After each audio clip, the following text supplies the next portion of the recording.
नमस्कार, आप देख रहे हैं अपना उत्तराखंड और मैं हूं आपके साथ मनीषा पाटीदार। बुलेटिन की शुरुआत करेंगे। उत्तराखंड के मुख्यमंत्री पुष्कर सिंह धामी ने शाहदरा रोड में रोड शो किया। इस दौरान उन्होंने कहा कि जो 4 तारीख का इंतजार लोग कर रहे हैं ताकि बीजेपी को वोट दे सके, क्योंकि बीजेपी ने एमसीडी को लिए अच्छा काम किया है, ताकि केजरीवाल सरकार पर भी भ्रष्टाचार बढ़ाने के आरोप लगाए हैं। साथ ही मंत्री जेल में बंद है और केजरीवाल सरकार चिंतित है।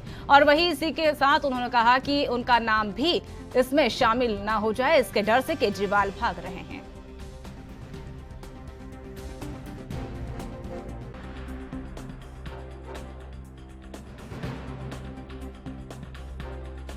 लोग इंतजार कर रहे हैं कि 4 तारीख जल्दी से आए और भारतीय जनता पार्टी को वोट दें। और उसी के लिए आज जहां भी हम लोग जा रहे हैं, सड़कों पर लोगों का हुजूम आ रहा है, क्योंकि लोगों ने यहाँ पर एमसीडी में जहां भारतीय जनता पार्टी के लोगों ने बहुत अच्छा काम किया है, हर वर्ग के लिए काम किया है, वहीं केजरीवाल जी ने एक तरफ भ्रष्टाचार को बढ़ाने का काम किया है। उनके मंत्री जेलों में बंद हैं और जेलों में बंद हवाला को लेकर भी हैं। उससे वो दिल्ली की जनता जहां देख रही है, वहीं केजरीवाल जी भी पूरी तरह से चिंतित हैं कि कहीं उनका भी इसमें कोई मंत्री के जरिए। उत्तराखंड के लाल कुआं के पुला पार स्थित अपने कार्यालय में भारतीय जनता पार्टी के पूर्व मंडल अध्यक्ष मुकेश बेलवान ने पत्रकारों से वार्ता की और डबल इंजन सरकार में विकास का पहिया तेज रफ्तार से घूम रहा है। साथ ही उन्होंने कहा कि विकास कार्यों का नया आयाम जो है स्थापित किया जा रहा है। उन्होंने बिंदु खत्ता के विद्युतीकरण के लिए आदेश को ऐतिहासिक करार दिया है।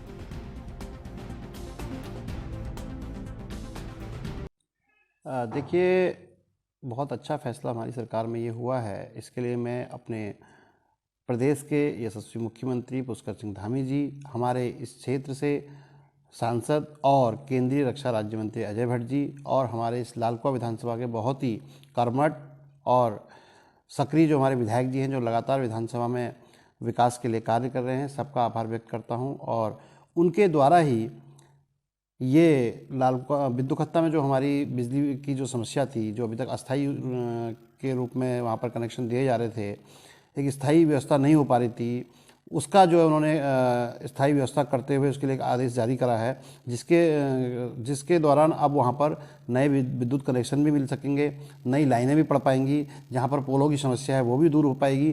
तो वहाँ पर जो आम जनता है उनको उसका लाभ मिलेगा। तो लाल कुआं विधानसभा का एक बहुत अच्छा कार्य हमारे माननीय विधायक जी, माननीय सांसद महोदय, केंद्रीय मंत्री। उत्तराखंड के हल्द्वानी के भोटिया पवाड़ क्षेत्र के गुरु तेज बहादुर सिंह स्कूल के बाहर छात्रों के में 2 गुट में भिड़ गए और झगड़े में एक गुट ने दूसरे गुट के छात्र को चाकू से लहूलुहान कर दिया। वहीं सड़क पर जगह जगह खून ही खून नजर आया। घटना के बाद मौके पर अफरा तफरी का माहौल है।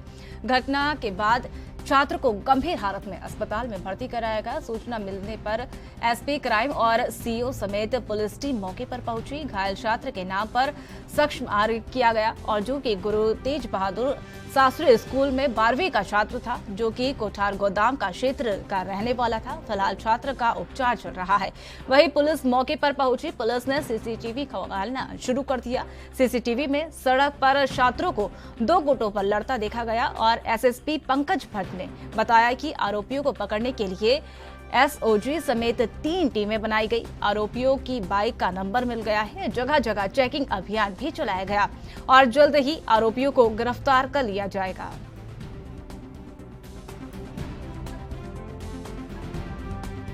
ये गुरु तेग बहादुर विद्यालय में पढ़ने वाला सक्षम जो छात्र है, उसके ऊपर चाकू से हमला हुआ है। इसमें सीसीटीवी फुटेज अभी निकाली जा रही है। इसमें एसओजी की टीम लगाई गई है, क्योंकि बाइक का नंबर हमें मिल गया है और जगह जगह चेकिंग हो रही है और शीघ्र ही इस घटना का अनावरण कर दिया जाएगा। पुलिस ने इसको ब्रजलाल हॉस्पिटल में एडमिट कराया है और इसका भी ऑपरेशन चल रहा है। कारण क्या बताया जा रहा है सर? कई गुटों में वहाँ लड़ाई होती हुई दिख रही है सीसीटीवी में। इसमें अभी तक की जो इन्वेस्टिगेशन हुई है उसमें ये बात सामने आई है कि कल इनका किसी लड़के से विवाद हुआ था। उसी के आधार पर आज ये लड़के आए थे और उनके द्वारा जो है ये हमला किया गया।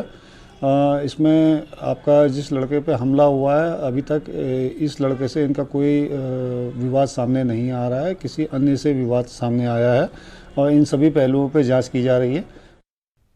उत्तराखंड के अल्मोड़ा जिले में विकासखंड सल्ट में शहीद राजकीय इंटर कॉलेज मछोड़ा में राष्ट्रीय ग्रामीण स्वराज अभियान योजना के तहत पंचायती राज विभाग के द्वारा 2 दिवसीय प्रशिक्षण कार्यशाला का समापन किया गया।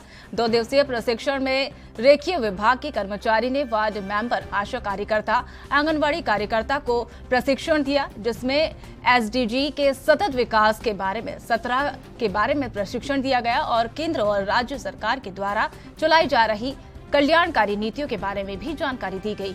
गांव के विकास के बारे में जागरूक किया गया। साथ ही लोगों को रोजगार के साथ पलायन को रोकने पर भी टिप्स दी गई, ताकि आने वाले 2030 तक सतत विकास योजना का लाभ प्रत्येक गांव के लोगों को मिल सके।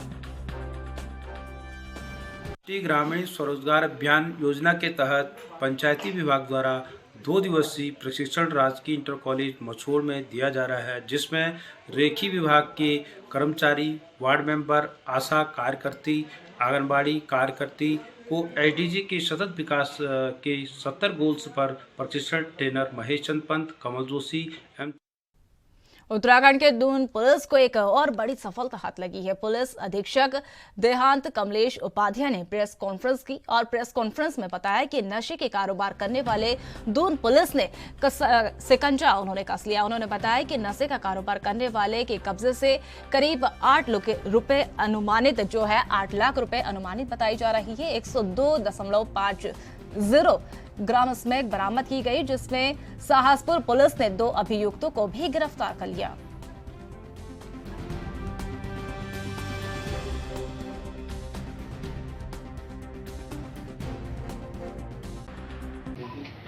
देखिए, ये चूंकि हमारे एसएसपी सर महोदय द्वारा ये एक अभियान चलाया जा रहा है, जिसमें हम बेसिकली चेकिंग भी की जा रही है सभी संदिग्ध वाहनों की, और ये ड्रग फ्री के लिए भी गया। तो इसी में हमें सूचना मिली थी, तो उसमें कल थाना सहसपुर के द्वारा चेकिंग की जा रही थी। सब्बा वाला क्षेत्र में ग्राम माजरी पड़ता है वहाँ पर। तो ये एक संदिग्ध हमें स्विफ्ट डिजायर मिली, तो उसमें 2 व्यक्ति थे। उनकी बाद में जब चेकिंग की गई, जमा तलाशी ली गई, तो उनके पास से स्मैक मिली है और ये करीबन 102.50 ग्राम्स है। और ये बेसिकली जो दोनों व्यक्ति हैं, ये लोग हिमाचल प्रदेश के रहने वाले हैं, सिरमौर जिले के, और इनके हम आपराधिक इतिहास की भी जानकारी कर रहे हैं। इनके द्वारा पूछताछ में बताया गया है कि ये लोग ये जो स्मैक है ये बरेली से लेके आ रहे थे और यहाँ पे उनको यहाँ देहरादून में इन्हें डिलीवरी देनी थी। अब इनसे बाकी पूछताछ की जा रही है कि बाकी और भी चीज़ें की जा रही है। चूँकि अब इसमें मुकदमा हमने NDPS का दर्ज किया है, तो बाकी हम इसमें विस्तृत विवेचना करके इसमें, और अगर अन्य लोग भी इसमें सम्मिलित होंगे तो उनके विरुद्ध भी इसमें कार्रवाई की जाएगी। कितनी वैल्यू की निकली है? ये अनुमानित इसकी वैल्यू जो है 8 लाख रुपीज़ है। और इसी परिप्रेक्ष्य में थाना सहसपुर की टीम को और ANTF की टीम को कप्तान साहब के द्वारा वर्ष 1984 में भोपाल गैस एजेंसी में अनेकों लोगों की मृत्यु हुई थी और इसमें त्रासदी को याद करते हुए प्रदूषण को रोकथाम करने पर जोर दिया गया और हर साल 2 दिसंबर के दिन राष्ट्रीय प्रदूषण नियंत्रण दिवस मनाया जाएगा। और इस दिन के महत्व की बात करें तो जहरीली हवा से लोगों को जान गंवानी पड़ी। इसके चलते यह दिन प्रदूषण को रोकने के लिए जागरूकता फैलाने की तरफ एक कदम उठाया गया। ऐसे में कुछ तरीके से बताया जाता है कि जिन्हें अपनाकर अपने आप को और पर्यावरण को स्वच्छ रखने की कोशिश की जाएगी। और इसी के तहत उत्तराखंड के अल्मोड़ा जनपद के चोखियाटा स्थित रामगंगा आरती घाट पर जंगलों की आग में रामगंगा अस्तित्व पर मंडरा रहे लोगों को हिमगिरी और ग्रीन फाउंडेशन एवं क्षेत्र के सामाजिक कार्यकर्ताओं के द्वारा एक विचार सभा का आयोजन किया गया, जिसमें अध्यक्षता सेवानिवृत्त चीफ कमरेड ऑफ फोरेंस गुजरात सुरेश पथ के द्वारा की गई। और इस दौरान मुख्य अतिथि के तौर पर मेती आंदोलन में प्रवक्ता श्रीमती कल्याण सिंह रावत कार्यक्रम में उपस्थित रहे और उनके साथ विशिष्ट अतिथि के रूप में कई लोग मौजूद रहे और कार्यक्रम को आगे बढ़ाया।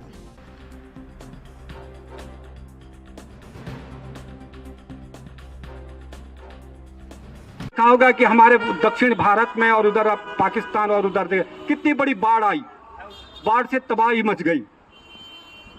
अब अमेजन के जंगल और ऑस्ट्रेलिया के जंगल कई महीनों तक जलते रहे। ये सारा जलवायु परिवर्तन के असर दिखाई दे रहे हैं और अभी भी हम चुप बैठे रहे तो आने वाले समय में हमें जिंदगी के लिए जो 3 चीजें चाहिए, ऑक्सीजन, पानी और भोजन, ये मिलना मुश्किल हो जाएगा। अभी हाल में आपने देखा होगा कि हमारी पूरी दुनिया की जनसंख्या 8 अरब हो चुकी है। 8 अरब लोगों को खाना चाहिए, और खाना कहाँ से मिलता है बच्चों? खेतों से मिलता है। खेतों में हम अनाज उगाते हैं।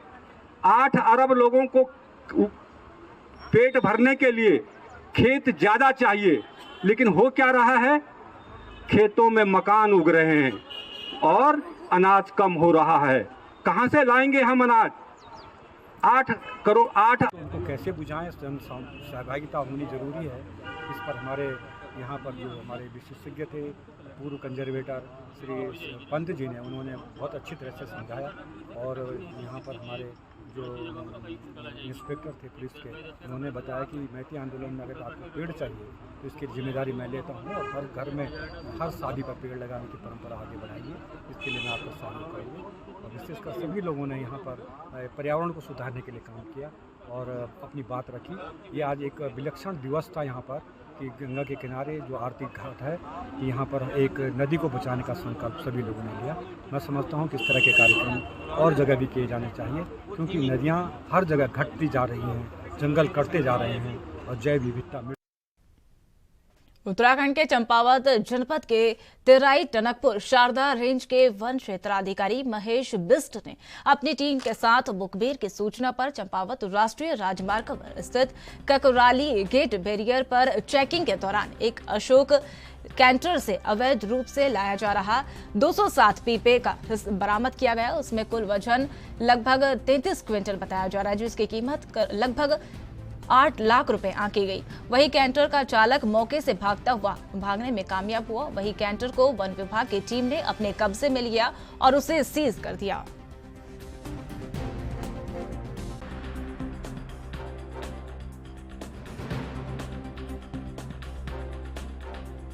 इसमें जानकारी देते हैं हमारे प्रभागीय वनाधिकारी श्री बाबूलाल जी के दिशा निर्देशन में और मुखबिर खास की सूचना पर ककराली गेट पर नियमित चेकिंग के दौरान एक हमें कैंटर आता हुआ देखा, जिसको हमें चेक कर रहा था। उसमें अवैध रूप से 207 लिसे के टीन बरामद किए गए और उसको कैंटर को पकड़कर अपने रेंज कैंपस में।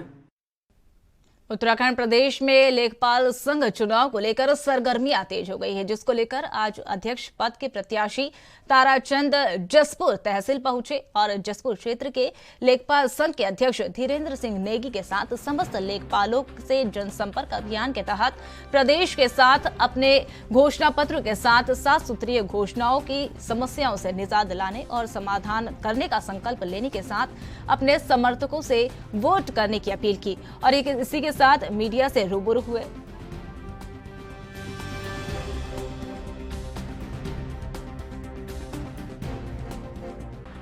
घड़ियाल इसमें अध्यक्ष पद का प्रत्याशी हूं और मैं अपने लेखपाल साथियों के बीच पूरे प्रदेश में आज उसी क्रम में हम जसपुर तहसील आए हुए हैं। 7 गारंटियों के साथ 7 गारंटी जो हम करने वाले हैं। यदि प्रदेश अध्यक्ष में हमें लेखपाल साथी हमें मौका देते हैं तो हमारे लेखपालों की जो समस्याएं हैं, क्योंकि पिछले 3 सालों में हमने देखा है कि लेखपालों की समस्याएं लगातार बढ़ती जा रही हैं और ई गवर्नेंस की हम बात करते हैं, लेकिन इंफ्रास्ट्रक्चर तक आज हमारे लेखपाल साथियों के पास नहीं है।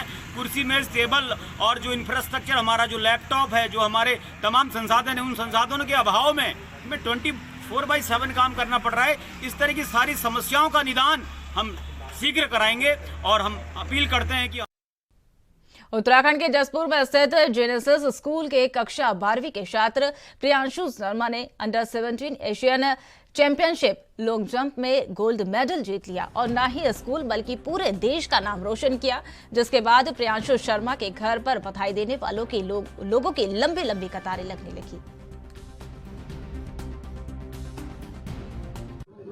चैंपियनशिप थाईलैंड में बैंकॉक में हुई थी। बैंकॉक। आपने कितनी और आप किस देश के थे? एशियन चैंपियनशिप में 12 कंट्री थी। मैं म्यांमार था। कितनी आप? मैंने 7.2 लगाई है। पहले एक मेडल में इंडो नेपाल, एक नेशनल और एक मैं जीत चुका हूँ स्टेट और डिस्ट्रिक्ट पता नहीं कितने जीत चुका हूँ और मंडल भी। अपने पेरेंट्स को और अपने गुरुजी को लग रहा है, बहुत खुशी है, पूरे परिवार में खुशी है, सारे गांव वालों में खुशी है। बच्चे से ये उम्मीद रखते हैं अभी बच्चा और खेले और गोल्ड लेके आए, वर्ल्ड खेला है, आगे टोक्यो ओलंपिक वगैरह खेले। उत्तराखंड के काशीपुर थाना क्षेत्र के ग्राम बसई इस्लाम नगर के में नाबालिग किशोरी ने संदिग्ध परिस्थितियों में आत्महत्या कर ली। इसके बाद पुलिस क्षेत्राधिकारी वंदना वर्मा और कुंडना थाना प्रभारी घटनास्थल पर पहुंचे, शव को कब्जे में लेकर पोस्टमार्टम के लिए भेज दिया। पुलिस क्षेत्राधिकारी वंदना वर्मा ने बताया कि पोस्टमार्टम रिपोर्ट आने के बाद ही वैधानिक कार्रवाई की जाएगी।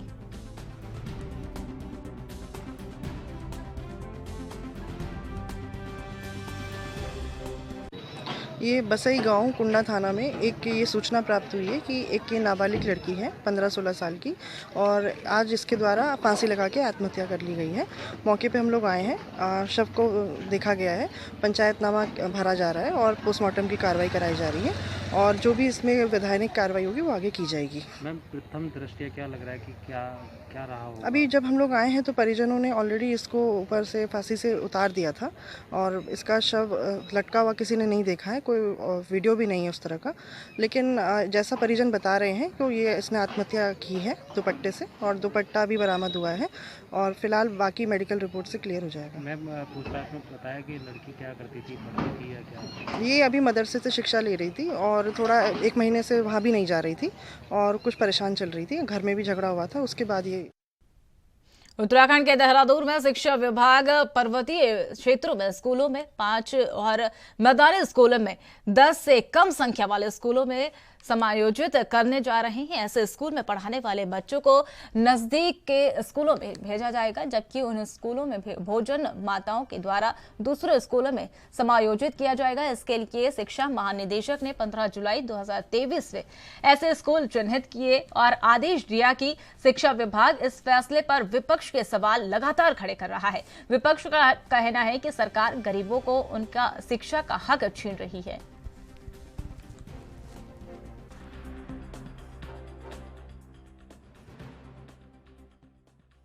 मैंने जो पत्र जारी किया उसमें बहुत स्पष्ट लिखा है कि अगर छात्र संख्या उन स्कूल्स में बढ़ती है तो उनको दोबारा चलाएंगे, लेकिन वहाँ पर एकल शिक्षक ही तैनात है और छात्र संख्या भी कम है। तो मानव संसाधन की दृष्टि से भी और शिक्षा की गुणवत्ता को बेहतर बनाए रखने के लिए ये निर्णय लिया गया है कि जो पास का बेहतर स्कूल है उसमें बच्चों को हम स्थानांतरित करेंगे और उनको आने जाने के लिए जो किराया होगा उसकी भी उनको प्रतिपूर्ति करेंगे और जहाँ पर ये बच्चे जाएंगे उसको एक उत्कृष्ट विद्यालय के रूप में हम विकसित करेंगे, जहाँ पे स्मार्ट क्लासेज और जो शिक्षक हैं हमारे वो सारे विषयों के शिक्षक रहेंगे। इसके अलावा जो हमारी लैब्स हैं, लाइब्रेरी है, वो सारी सुविधाएं वहाँ पर देंगे और उसको बेहतर तरीके से मॉनिटर करेंगे ताकि बच्चों की जो गुणवत्ता है वो बनी रहे। सर, कुछ आकलन हो पाया है? उत्तराखंड में एकमात्र केंद्रीय विश्वविद्यालय गढ़वाल विश्वविद्यालय का 10वां दीक्षांत समारोह आज संपन्न हुआ। दीक्षांत समारोह का उद्घाटन पहले इंडिया फाउंडेशन के अध्यक्ष और नीति आयोग के पूर्व उपाध्यक्ष डॉक्टर राजीव कुमार ने किया। स्वामी बंधन प्रेक्षागृह चौरस में आयोजित किया गया कार्यक्रम की शुरुआत की गई। उसके बाद नीति आयोग के पूर्व उपाध्यक्ष, विश्वविद्यालय के कुलपति और कुलाधिपति के द्वारा दीप प्रज्वलित कर कार्यक्रम का समापन किया गया।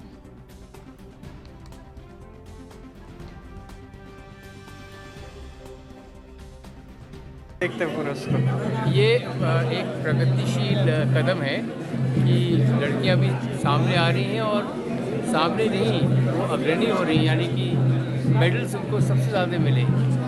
2/3 तो मेडल्स लड़कियां ले गई हैं। तो ये कहना चाहिए कि पहाड़ों में उत्तराखंड में लड़कियों के जो जोश है, जो एक ख्वाहिश है पढ़ने की, बहुत में है और इसको प्रोत्साहित करना चाहिए। और मुझे ये भी खुशी हुई कि बहुत लोगों के आज PhD जिन्होंने किया, बहुत अधिक संख्या में किया, क्योंकि बिना PhD और रिसर्च के हम लोग हरदम निर्भर रहेंगे अपने वेस्टर्न कंट्रीज़ के ऊपर, अमेरिका के ऊपर, यूएसए के ऊपर।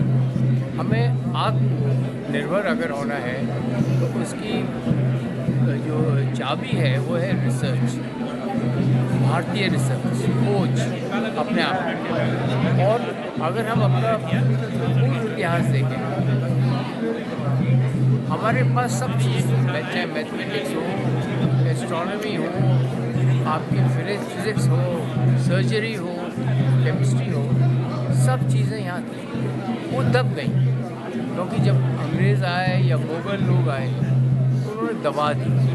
तो अब हमें भारतीय खोज करनी चाहिए कि क्या क्या हमारे पास था और उसके आधार पर अपनी प्रगति आगे करनी चाहिए।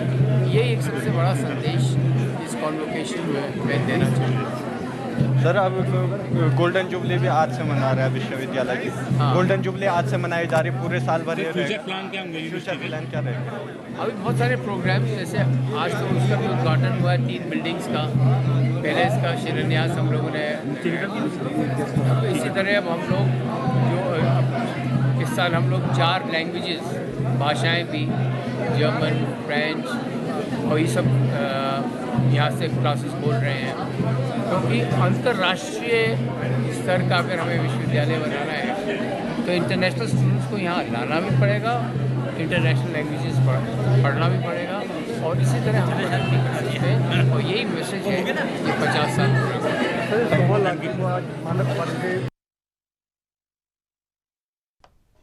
तो फिलहाल इस बुलेटिन में मेरे साथ इतना ही। तमाम ताज़ा खबरों के लिए देखते रहिए ANB न्यूज़। नमस्कार।